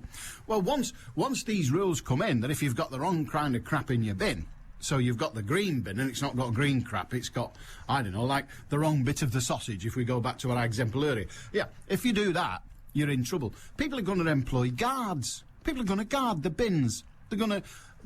honestly, they're going to have CCTV on the bins. It's ludicrous. Maureen in Wigan. Hello, Maureen. Hello, Alan. What can we do for you? It's just a question. I'll be 75 in May, and my passport is renewal is due in June. And normally we go to Spain probably January or February. Yeah. And someone's told me that I would have to have at least 6 months on the old passport. Most countries want your passport to have at least 6 months on it. Most do. I would get a free one in... That's a beggar, isn't it? Yeah. That's an absolute beggar. Yeah. And I was wondering if I could apply for it before... probably you don't. Well, you can apply for it. You can apply for your passport replacement renewal in advance. Yes. And they will issue one that starts from the date yours expires. Right. The problem is that you'll be applying for it before your birthday, by the sound of it, and therefore will probably have to pay. Right. But I think the people that can tell you more satisfactorily and more accurately, and certainly more reliably, will be the passport office. Right. So if I ring them, they will let I me think, know. yeah, I mean, certainly they do issue, because otherwise it'd be ludicrous, wouldn't it? Your passport would expire. Yeah. And then you'd have to start trying to get another one, so there'd be about a month when you couldn't travel. So they do issue a new one to replace a previous one that will either be a new one that starts from the date you get it, but lasts for that little bit longer to incorporate the bit that's left on the old one, or it will start consecutively the day your other one ends. Right. But it's perfectly possible that they will charge you because the date of renewal is prior to your birthday. Yes. So you'll have to wait another 10 years. No, the date of the renewal is in June, after my birthday. After your birthday? Yes. Oh, well, there you are. You may be entitled to it for free.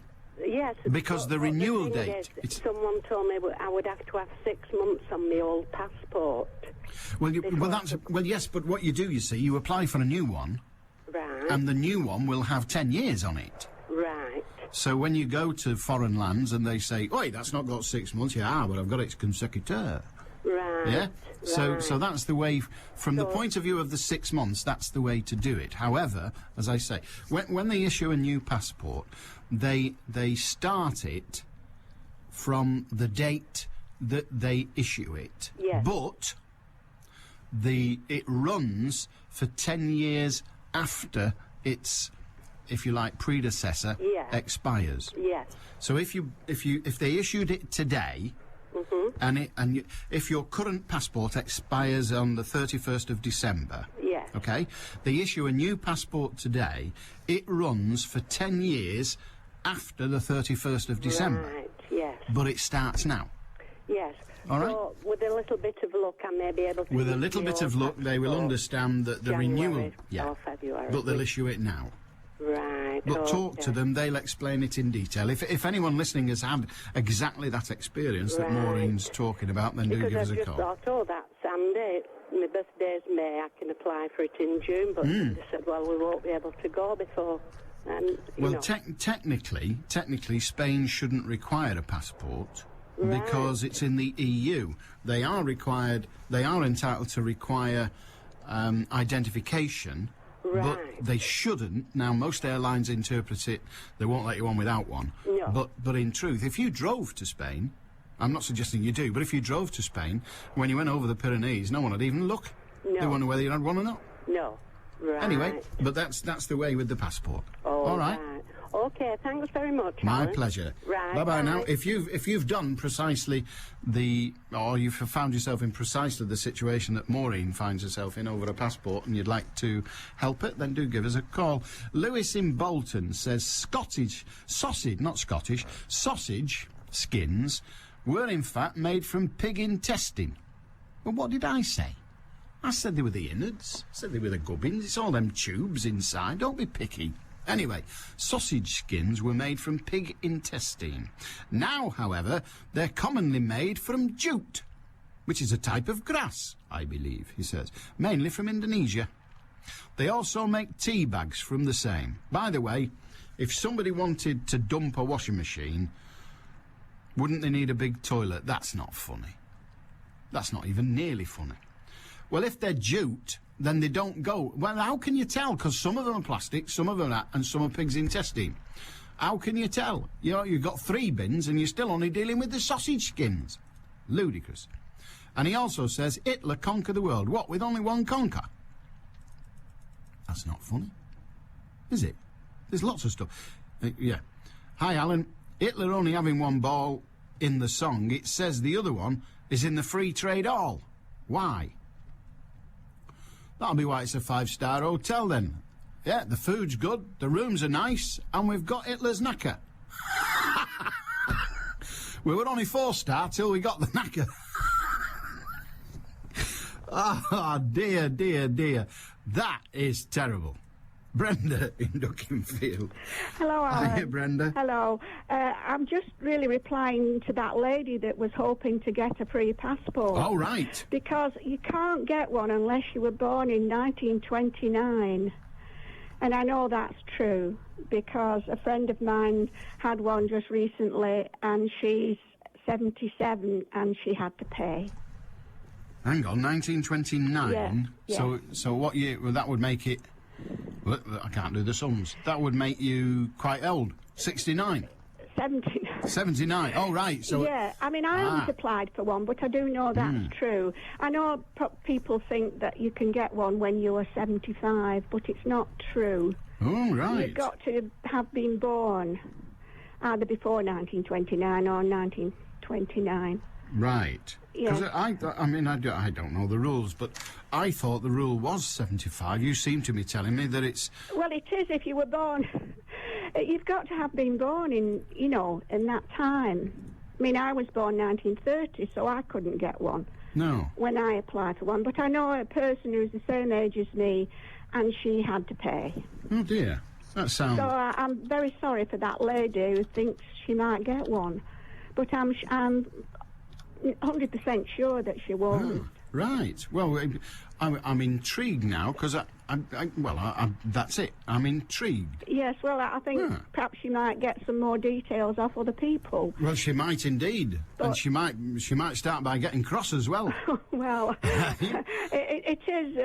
I think it's unfair to say that, you know, people think they're going to get one because they're coming up to 75.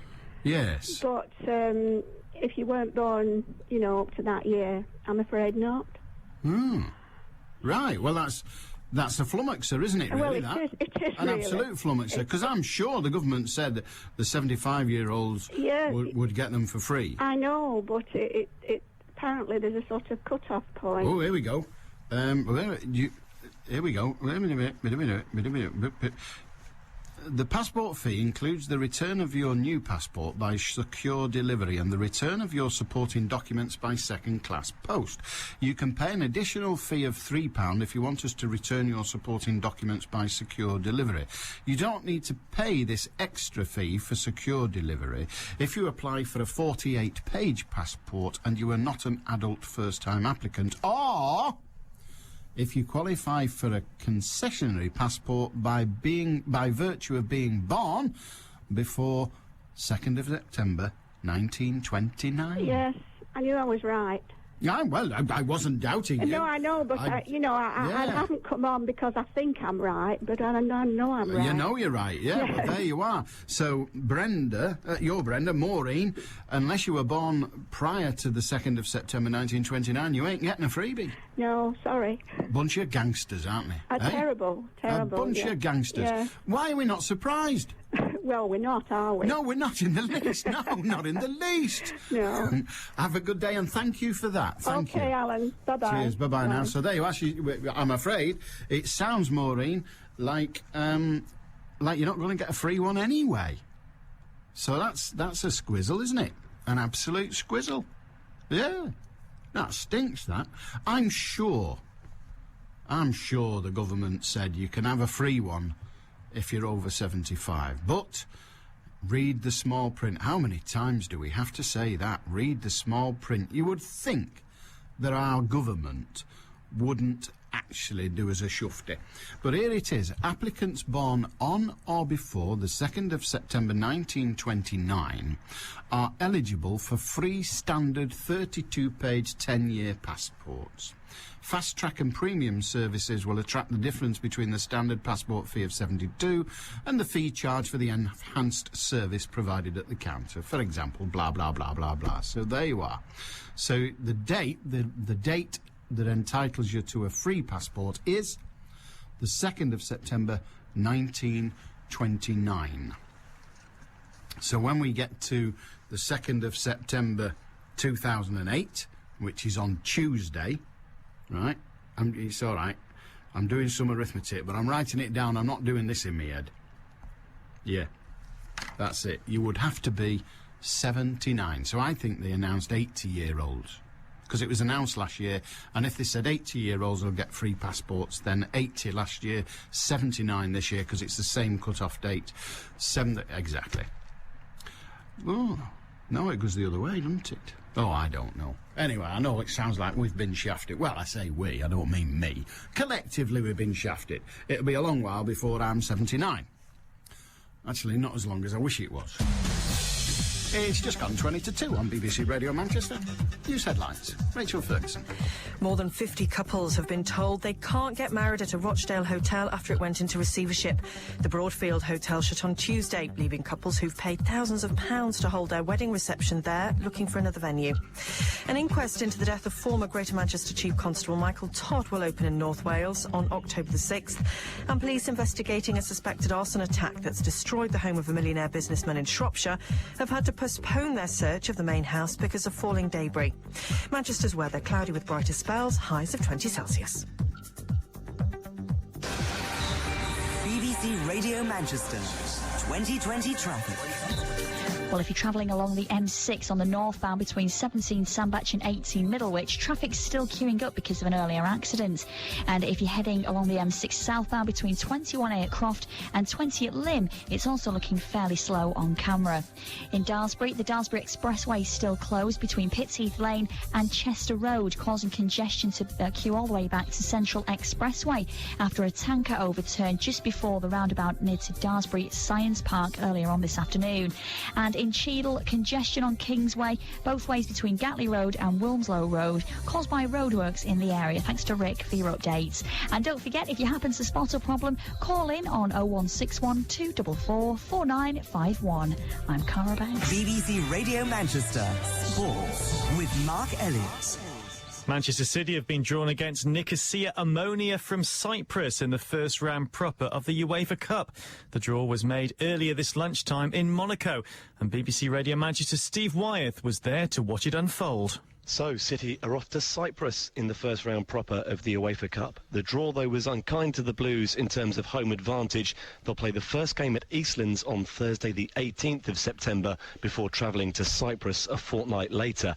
Having knocked out AEK Athens in qualifying, City's secretary Bernard Holford says Blues fans shouldn't consider Nicosia Ammonia a soft touch. When you're in this competition, you can't look at it that way, which I think was shown with the team that we played. We played a very, very good side in Denmark who worked very well and played very well, and we've done well to come through that tie from where we were. So it's up to us now to put our home form right in this competition, which I'm sure the manager will be working on. And of course we've got our new players that now come into contention. Well, Holford also confirmed to BBC Radio Manchester that the Blues had made a profit in excess of £11 million in re-signing Sean Wright-Phillips. The profit's there. I mean, the figures have been done. I think it was 21, which everybody knows, and then this one's short of 10. So it's from that point of view, it's a profit. Well, the main thing is getting the player back, and the player, wanting to play for us and strengthening our squad rather than really talk about the money terms, because that's nothing to do with the player. We're just pleased to have him back and take it on from there. And we'll be back in Monaco later this evening for the Super Cup match between Manchester United and Zenit St Petersburg. Join myself and Arthur Albiston for Manchester Sports from 7 o'clock. Well, more on the Super Cup in a moment, but first news of the other English clubs in the UEFA Cup draw. Everton were drawn against Standard Liège of Belgium. Portsmouth played Portuguese side Guimarães. Tottenham have got Wisla Krakow of Poland, and Aston Villa face Litex Lovech of Bulgaria. Manchester City could make it 2 major signings in as many days. Espanyol defender Pablo Zabaleta will have a medical at Carrington today after the Blues agreed a buyout clause of around £6.5 million for the Argentine international. 23-year-old Zabaleta's won 5 caps for his country, all as a right-sided defender. Sean Wright-Phillips, who was signed yesterday, is due to be officially unveiled at the City of Manchester Stadium later this afternoon. So, Manchester United face Zenit St Petersburg in the Super Cup tonight. Defender Nemanja Vidic says he knew all about the quality of the Zenit playmaker Andrei Arshavin even before his performances for Russia in Euro 2008. Vidic played against him for Spartak Moscow, but isn't sure how he'd cope in the Premier League with Spurs. That time when I play, I think he's one of the best players in Russia. Very quick, good technically, he's good one-on-one, he can make the chance for the other players. I think he's a good player. How he's going to respond in England, it's hard to say. I didn't know how I'm going to respond in England when I come, and I can't say how he do it, but he's a good player. Elsewhere, Louis Saha has left Manchester, or could leave Manchester United. He's joining Everton for an undisclosed fee, subject to a medical. The Frenchman scored 42 goals in 124 appearances for the Reds, but was plagued by injury during his time at Old Trafford. Well, although the United midfielder Owen Hargreaves will start for United in the Super Cup tonight, Alex Ferguson says he won't be ready to play for England in the World Cup qualifiers against Andorra and Croatia. He's been suffering from tendinitis. That leaves Fabio Capello looking for another replacement for Steven Gerrard, who had a groin operation yesterday. Some other transfer news. Liverpool are set to complete the £8 million signing of Albert Riera from Espanyol. He's on Merseyside for a medical. And James Milner has joined Aston Villa from Newcastle on a 4-year deal. Well, on to League One now, and Stockport County have been hit by a few injuries. But despite that, manager Jim Gannon says he won't be signing any new players before the Monday transfer deadline. We're missing 4 at the moment, which makes it difficult because we're going to call upon young players to step in before their time. But at the moment, I'm not desperate to add players because I feel that there's a good 13 or 14 players here that can certainly put out a very good team and capable subs. So don't expect any permanent transfers before the window. But as soon as it reopens after the internationals, then we'll be looking to strengthen if we still have injuries. On to cricket now, and England are batting first in the 3rd one-day international against South Africa at the Oval, needing to win to secure the series. They're currently 226 for 5, that's in the 42nd over. Andrew Flintoff is there, and he's in the 40s. And finally, golf. And after opting not to play at Gleneagles this week, Ian Poulter says he's disgusted by claims that he missed the Johnny Walker Championship because Ryder Cup captain Nick Faldo had already offered him a wild card. The next live action on the Northwest's biggest sports station. It's Manchester United against Zenit St Petersburg in the UEFA Super Cup. You can hear commentary from Monaco tonight from 7. BBC Radio Manchester. A very good day to you. How are you? Are you all right? Good. We like it when you're all right. Oh, God, yes. Well, we do. That's all there is to it. We know what we want. 0161 228 2255. And I don't understand this. Honestly, I don't. I mean, there's lots of things I don't understand, but I don't understand. I think he's having a go at me, but it doesn't make sense. Rick in Bolton says, Beswick, a 9mm Browning pistol. You're so funny. That doesn't make sense. Because the service revolver was, for many, many years, and possibly even still is, I don't know. Remember, we were talking about revolvers. The service revolver was a 9mm Browning, if I remember it correctly. So I don't know what he's on about. And I don't care either. Ina in Audenshaw. Hi, Ina. Hello, Alan. How can we help? I am going to tell you I live in Tameside just speak to you about the rules and regs here for rubbish collections, but the lady that was on from Ducky that was saying about the passports, absolutely right, as we know, because my husband got one a couple of years ago. His birthday is 29th of June 29, and it was quite a nice surprise when we found out he was getting it free. So, oh, marvellous. Yeah. Well, somebody gets them then. I know, yeah. The reason I'm ringing you is because I was quite interested to know that Manchester, Council, as they're called now, I used to call them Corporation, Manchester Council collects so many different things, because in Tameside it's pensioners only, white goods are free collections, and that's it. That's it? That's it, nothing else. More? No, nothing. No, I know, because I've had 2 fish freezers picked up in 2 years because I've had bad luck with them, believe it or not, and and that's all they'll do. I think now I'm not sure it's £15 or £20. I mean, we got rid of a bathroom suite in a Toyota Yaris about 4 or 5 months ago. You got a bathroom suite in a Toyota Yaris? That's showing off, isn't it? How fussy are you about cleanliness? And we cut, the plumber said, cut the bath up in half, and we went 2 trips to the tip with it. So they wouldn't collect it? Oh, no, we never even asked them because we knew they wouldn't. They're not white goods. I must have a word with Roy Oldham next time I see him. Well, I wish you would. We'll give you a big long list, Alan. No, you're all right. I don't want to spend too long talking to him with a list. No, I know you don't. I know. He'll be having a go at me. It's a pity, really, because, I mean, I'm surprised there's not more stuff dumped. Maybe there is, but I'm very, very surprised, And 20 years ago, it was great because they used to come round and leave a big skip in lots of the neighbourhoods, and you just go and take your stuff to it, not far away, and put it in there, and that was brilliant. So I often wonder why they stopped that, Because it worked. Oh, it worked, yeah. Yeah, well, that's why they stopped it. Councils don't like things that work. Okay. They always stop them. If it's working, we better go out there and change it. That's how it. That's what. Because if they never did anything, well, we'd think what they for. They'd all be members of my bugger all party, wouldn't they? That's right. You see, and I think they need to be, but they think, we better keep doing stuff. That's so on. That's where we go wrong. Good on you, Rena. Okay, thank you very much indeed. It sounds like Tameside. If you want anything removing, you've got to paint it white. They only do white goods. So with with Sheila's wardrobe, she'd be all right if it was a white wardrobe. The world is a crazy place. Sam says, Alan, does anybody in the Charlestown Road area of Blakely know why 2 weeks ago the bin men did their job properly, putting the bins back where they got them from? The whole road was shocked. Normal services resume now, though. Yeah, that might be something to do with... Oh, no, it's not Christmas. No. Anyway, Manchester City Council say you're not allowed to tip the bin men, which is just as well, because I don't know anyone that would. But, no, they do. That's the City Councils that don't tip them. They're paid well enough. Yeah, and they do bugger all for it. That's what the council says. Don't look at me. I'm just telling you. Anyway, where was I? Yeah. So, probably there was a time and motion study on. And what they do, you see, when the time and motion study's on, they're working out how many bins they got to do in a day for the money. So they got the bloke with the clipboard, the time and motion one.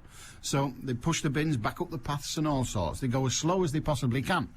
And then when he's gone, they go as fast as they can and get to the pub as quick as they can. It sounds reasonable. It's Your the only Sunday Morning Lion with Mike Shaft. Now, this week, we want to officially welcome the new Bishop of Stockport.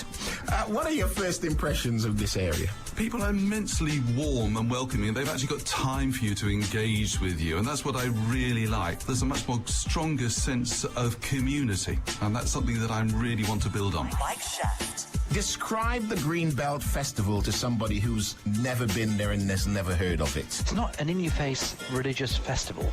It's a festival of lots of activities where people of faith might go. Manchester's faith, spirit, and life's difficult questions with Mike Shaft. 8 out of 10. Sunday morning from 7 on BBC Radio Manchester. Pat in Urmston says there's confusion. You get a free television licence at 75...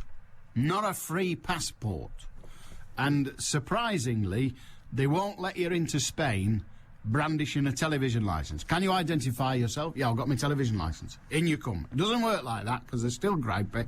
They're still gripey about Gibraltar. I know. I don't blame them. I would be. What do we want with a rock full of monkeys? Exactly.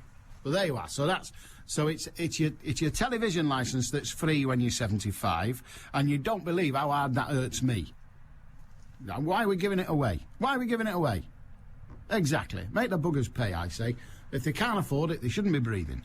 So that, and as for the passport, well, yeah, let them go. Get them out the place. Yeah, give them a free passport. Get shut of them all. Them pensioners, they're naught but costly. They're nothing but costly. They don't. What do they contribute? Yeah, they keep the buses full during the day so the driver's not lonely, and that's about it. What else have they got? Oh, and they keep the nurses, because they're always in hospital. They keep the nurses busy as well. And the post offices, all them pensions, yeah. Only we've sorted that out now, so we can shut the post offices. We've got the pensioners out there. Go on, get out. Go on, get out. Get it out the bank. Go on, sod off. And we shut the post offices, see? Once we got rid of all them wrinklies, give them a passport for free, hope to God they go somewhere else. Once they've all gone, we can get on with enjoying ourselves, living the life of the Riley. Brian in Worsley. Hiya, Brian. My God, you do go on, you don't you? You call it going on, I call it bread and butter. Right, OK. No, I couldn't get through yesterday. Were you talking about the airports and charging for excess baggage? Well, we were talking about the scales and how accurate they are and how often they check, but do go on. Well, we were coming back from the States last year, and we had them weighed before we actually got in the queue. There's a lady weighing them up before you got into the queue, you know? Yeah. And she said, that bag there's 5 kilos over. This one's just about right, so you'll have to pay for the first one. Yeah. Or take something out. So what we did, we took something out of the first one and put it in the second one. Then when we got to the weigh-in, he took the first one, and he said the second one was wrong. I said, no, the lady said the second one was right. It's right there. So, well, he must be wrong. So he says, yeah, go on then. Well, absolutely. That's what you're doing, isn't it? Yeah, you've just got to lie through your teeth. It's the only way to save money, Brian. I know. I've done it many times. I wasn't going to... It's good of you to own up live on radio. We're giving your address later. Right, you don't know it, mate. Have a good day. Thank you for that.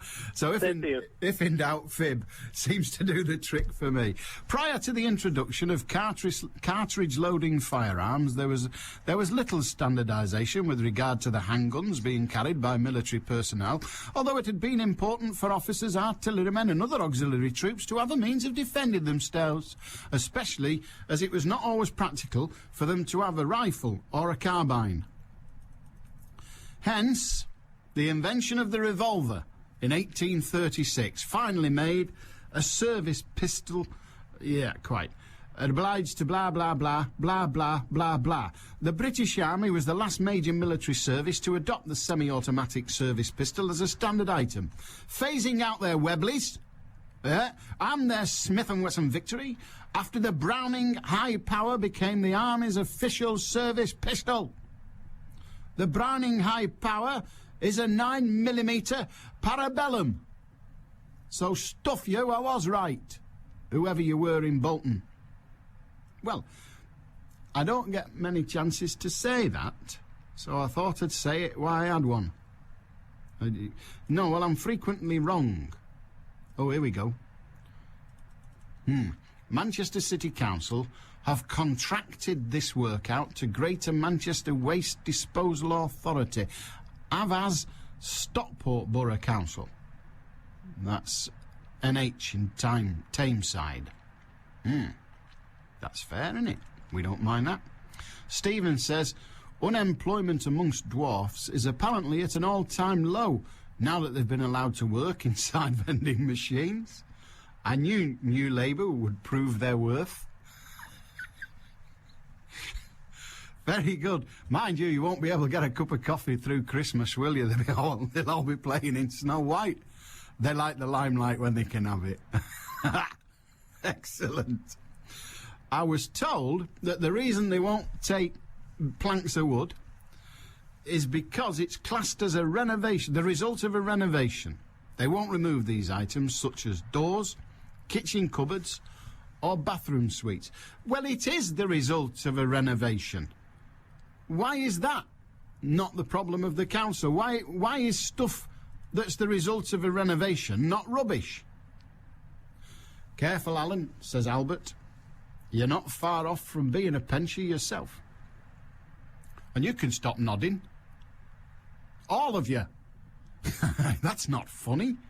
I'm surrounded by insurgents of one kind of... Where did that word come from, insurgent? Very strange. Hi, Alan says...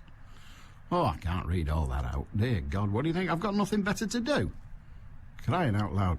Basically, it's from a bloke who wants to talk about her with the big nose that won that swimming medal. Well, won quite a lot of them, I seem to remember. You know the one with the beak? God almighty, what an hooter. Anyway, he's described her as an inspirational mermaid. She'll have trouble getting them shoes on then. See you tomorrow for breakfast and Monday. Ta-ra now.